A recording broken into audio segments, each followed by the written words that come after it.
Hello साथियों, स्वागत है आप सभी का हमारे इस नए वीडियो में। आज हम लोग इस वीडियो के माध्यम से क्लास 9th का मैथ का पहला लेसन शुरू करने जा रहे हैं और हमारा प्रयास ये होगा कि हम डेली क्लास 9th के मैथ का एक वीडियो आपको जरूर दें। तो आइए क्लास 9th के मैथ को शुरू करते हैं। देखिए, क्लास 9th का मैथ बहुत ही इंपॉर्टेंट होता है, क्योंकि क्लास 9th का मैथ अगर आपको अच्छे से आता है तो 10th का मैथ भी आपको बहुत अच्छे से ढंग आ जाएगा। और 9th के मैथ में अगर आपको दिक्कत होता है तो 10th के मैथ में निश्चित रूप से समस्याएं उत्पन्न होंगी। और अगर 10th का मैथ आपको दिक्कत करेगा तो फिर बोर्ड एग्जाम में दिक्कत होगा। तो इसलिए 9th का मैथ पढ़ना बहुत ही ज़रूरी है, क्योंकि ये बेस है। और 9th का मैथ सिर्फ मैथ वालों के लिए नहीं, जो होम साइंस के हैं, होम साइंस वालों को भी बहुत काफ़ी मदद मिलता है इससे। क्योंकि देखिए, आप चाहे हाई स्कूल में मैथ पढ़िए, होम साइंस पढ़िए, आपको फिजिक्स पढ़ना पड़ेगा। और फिजिक्स जो है उसमें लगभग 40% 50% मैथमेटिक्स आता है। इसलिए ज़रूरी है कि मैथ की जानकारी आप लोगों को हो। तो हमारा प्रयास ये है कि हम डेली कम से कम एक वीडियो तो मैथ का आपको दे ही दें। तो आप हमारे चैनल पर बने रहिए, और अगर आप चैनल पर नए हैं तो चैनल को सब्सक्राइब कर लीजिएगा, वीडियो पूरा देखिएगा, अच्छा लगे तो लाइक और शेयर जरूर कीजिएगा। और अगर किसी प्रकार की कोई समस्या आ रही है तो आप कमेंट कर सकते हैं, या नीचे जो व्हाट्सएप नंबर दिया जा रहा है उस पर मैसेज भी कर सकते हैं। तो शुरू करते हैं। जो हमारा पहला लेसन है मैथ का, उसका नाम है संख्या पद्धति, नंबर सिस्टम। संख्या पद्धति बहुत ही महत्वपूर्ण लेसन है, संख्या पद्धति। और सिर्फ ये 9th के लिए ही नहीं, संख्या पद्धति एक ऐसा लेसन है जो आप किसी भी कंपटीशन के एग्जाम में बैठेंगे तो वहाँ से संख्या पद्धति से 2-3 क्वेश्चन जरूर रहेगा। तो सिर्फ 9th के लिए ही तो नहीं है ये, बशर्ते 9th के नाम से हम लोग पढ़ जरूर रहे हैं, लेकिन ये कॉम्पिटिटिव के लिए भी काफ़ी महत्वपूर्ण है। तो बिल्कुल आप ध्यान से बने रहिए। आप किसी भी कंपटीशन की तैयारी भी करते हैं तो ये वीडियो आपके लिए काफ़ी मददगार साबित होने वाला है। और वैसे अगर आप बोर्ड एग्जाम की तैयारी कर रहे हैं तो और अच्छी बात है, और इसके बाद कंपटीशन की तैयारी करेंगे तो आपको ये वीडियो वहाँ पर भी मदद करेगा। तो आइए शुरू करते हैं संख्या पद्धति। देखिए, संख्या पद्धति में बेसिकली हम लोग संख्याओं के का ही अध्ययन करते हैं, संख्याओं पर होने वाली संक्रियाओं का अध्ययन करते हैं, संख्याओं के बारे में अध्ययन करते हैं। तो संख्या को सबसे पहले समझा जाए कि संख्या किसे कहते हैं, संख्या क्या होता है। तो आप जानते हैं कि संख्याओं का जो निर्माण है ना, वो अंकों से होता है। संख्याओं का निर्माण किससे होता है? अंकों से होता है। अब ये अंक क्या है?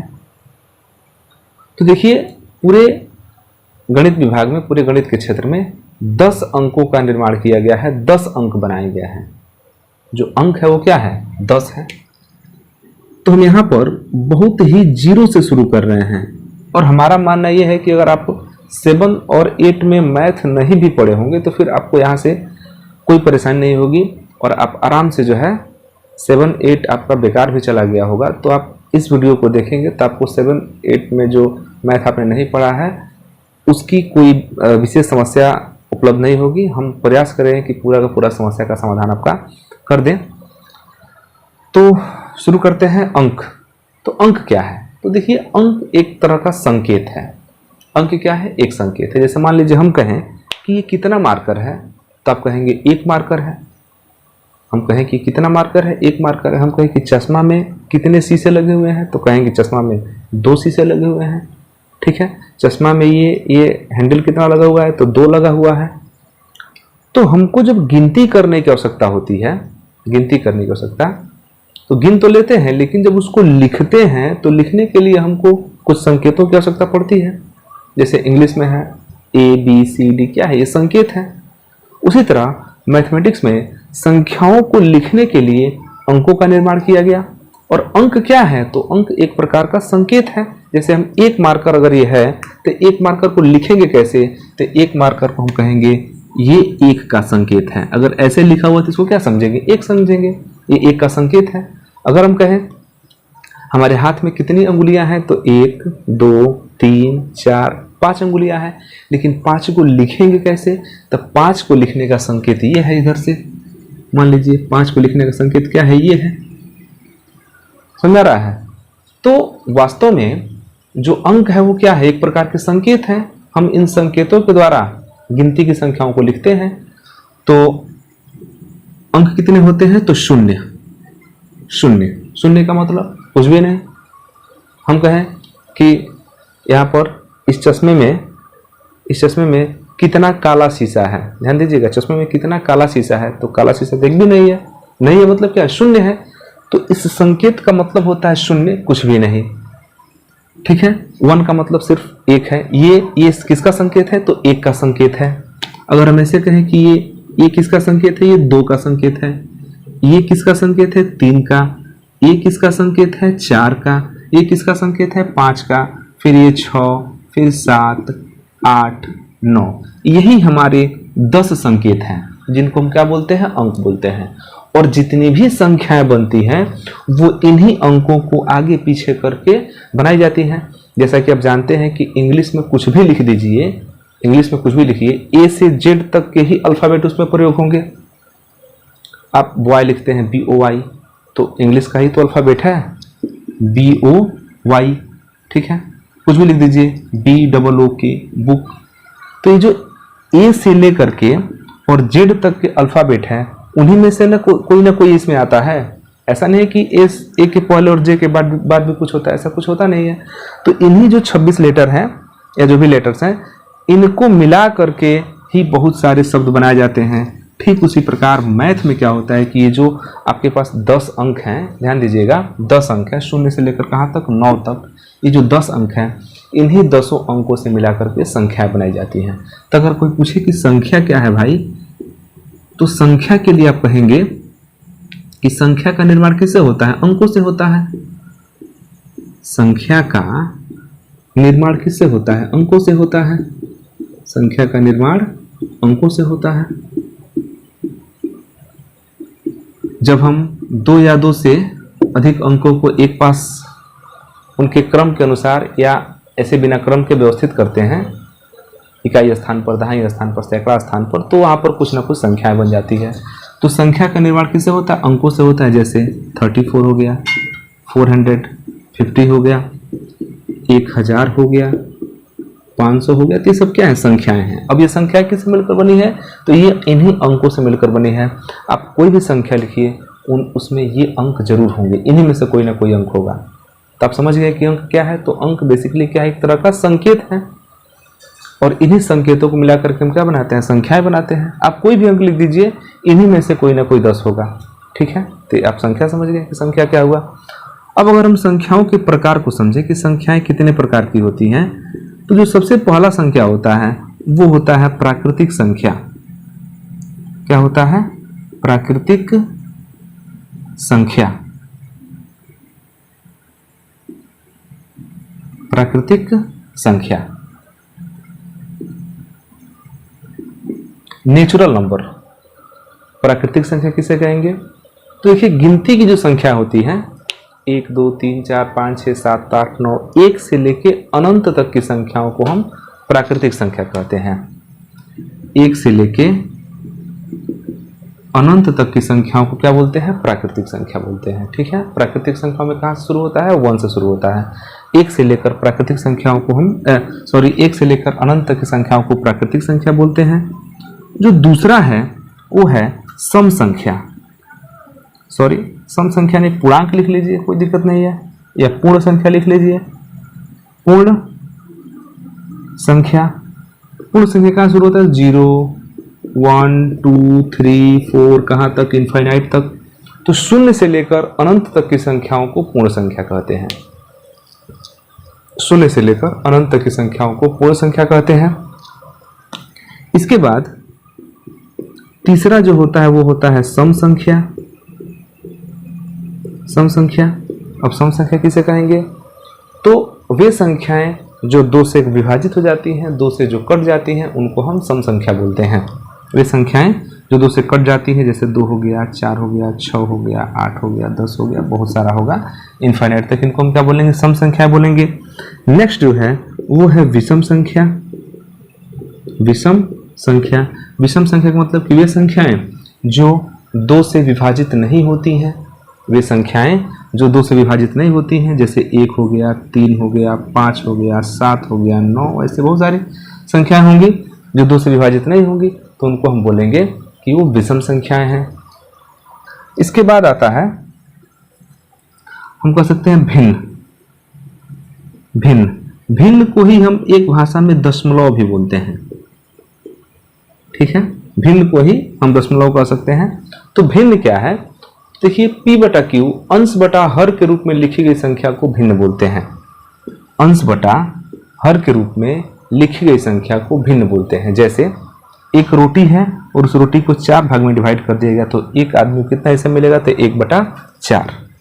एक खेत है, उसको 2 भाग में डिवाइड कर दीजिए, 1/2। एक आदमी के हिस्से में कितना आएगा? 1/2 आएगा। तो ये सब क्या है? भिन्न है। बस आपको भिन्न में ये ध्यान देना है कि ये कट करके सिर्फ एक संख्या नहीं मिलना चाहिए। जैसे हम ये कहें कि 4/2 क्या भिन्न है? तो 4/2 चूंकि कट जा रहा है, 2 दूना 4, 2 मिल रहा है ना, तो इसको भिन्न नहीं कहेंगे, इसको दशमलव संख्या नहीं कहेंगे। ठीक है, नहीं कटेगा तब भिन्न कहेंगे। ध्यान दीजिएगा, नहीं कटेगा तो क्या कहेंगे? भिन्न कहेंगे। और अगर हम कहें कि परिमेय संख्या, परिमेय संख्या, तो देखिए 6वां नंबर आपका हो सकता है क्या? परिमेय संख्या। संख्याओं में एक परिमेय संख्या भी होता है। परिमेय संख्या का मतलब कोई भी हो, बटा के रूप में लिखा गया हो, वो परिमेय संख्या है। तो देखिएगा, जो बटा के रूप में लिखा गया है वो तो परिमेय संख्या है ही, बाकी ये तो बटा के रूप में लिखा नहीं गया है, लेकिन इसको बटा के रूप में लिखा जा सकता है नीचे बटा में 1 लगाकर। तो इनको हम क्या बोलेंगे? परिमेय संख्या। तो बेसिकली परिमेय संख्या में डिफरेंस क्या होता है कि परिमेय संख्या और भिन्न में अंतर क्या होता है कि भिन्न जो है हमेशा अंश बटा हर के रूप में रहता है, वो कट करके कभी भी किसी एक प्राकृतिक संख्या या किसी एक पूर्णांक या किसी एक सम या विषम संख्या के रूप में नहीं आता है।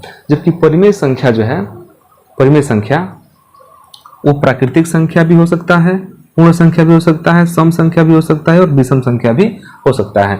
जैसे 15/3 देखने में तो अंश बटा हर में है, लेकिन चूंकि देखिए तो 3 से 15 जो है कट जाता है 5 बार में, 3 × 5 = 15। तो यहाँ पर ये परिमेय संख्या है, लेकिन हम भिन्न इसको नहीं कहेंगे। और आप देखेंगे तो 5 किस में आएगा? 5 आपका आ जाएगा विषम संख्या में। तो जितना भी आप देख रहे हैं प्राकृतिक संख्या, पूर्ण संख्या, सम संख्या, विषम संख्या, ये सारा का सारा आपका क्या है? तो एक तरह से कहें तो ये परिमेय संख्या है। क्या है? परिमेय संख्या। भिन्न का मतलब होता है कि भिन्न जो है सदैव धनात्मक होता है और वो हमेशा अंश बटा हर में रहता है। ठीक है, भिन्न ऋणात्मक नहीं होता है। अगर हम -3/5 लिख दिए हैं तो भिन्न नहीं है, ये परिमेय संख्या है, क्योंकि परिमेय संख्या धनात्मक भी होता है और परिमेय संख्या ऋणात्मक भी होता है। तो 3/5 भिन्न नहीं हो सकता है। भिन्न का मतलब 3/5 हो, भिन्न हमेशा धनात्मक होता है और भिन्न कभी कटता नहीं है। इस बात का हमेशा ध्यान रखें कि वो कभी कटेगा नहीं। हमेशा अगर मान लीजिए कि आप कटाते भी हैं तो डेसिमल में आ जाएगा, अगर कटाएंगे तो किस में आ जाएगा? डेसिमल में आ जाएगा। ठीक है, जैसे इसको कटाएंगे तो 0.6 आएगा, डेसिमल में आ गया, तो डेसिमल में लिख दिया गया तो हो गया दशमलव, और बिना डेसिमल का लिखा गया तो क्या हो गया? वो भिन्न हो गया। लेकिन आप ये समझने की गलती नहीं करें कि परिमेय संख्या और भिन्न एक ही होता है। परिमेय संख्या कोई भी हो सकता है, लेकिन भिन्न कोई नहीं हो सकता है। अब आप यहाँ देखेंगे तो हम कहें कि 4 क्या परिमेय संख्या है? तो बिल्कुल है, क्योंकि 4/1 लिख सकते हैं, लेकिन ये भिन्न नहीं है। भिन्न ये नहीं है क्योंकि यहाँ पर एक सम संख्या मिल जा रहा है, तो भिन्न नहीं है। ठीक है, तो ये आपका भिन्न हो गया, परिमेय संख्या हो गया। इसके बाद एक आता है अभाज्य संख्या। क्या आता है जी? अभाज्य संख्या। अभाज्य संख्या का मतलब होता है कि वे संख्याएं जो किसी भी अन्य दूसरी संख्या से नहीं कटे, या तो वो खुद से कटे नहीं तो 1 से कटे।